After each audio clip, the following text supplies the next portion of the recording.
Maswerteng gabi po mga ka-STL. Narito na po ang resulta ng STL Quezon. Para sa araw na to, 3rd draw, March 4, 2026. Araw ng Miyerkules. Naway ang mga natayaan nyo pong mga numero kanina ay manalo nawa ngayong gabing ito, 8 PM. Kaya kunin nyo na po ang inyong mga ticket.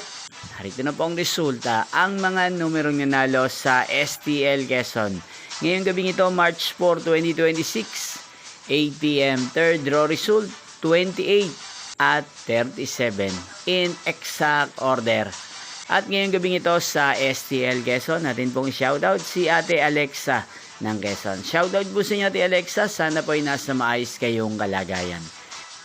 Inyo pong napanood ang resulta ng STL Quezon. Maraming salamat po sa patuloy niyo pong pagsuporta sa aking channel. Magkita-kita pong muli tayo bukas ng alas 11 ng umaga. Thank you for watching.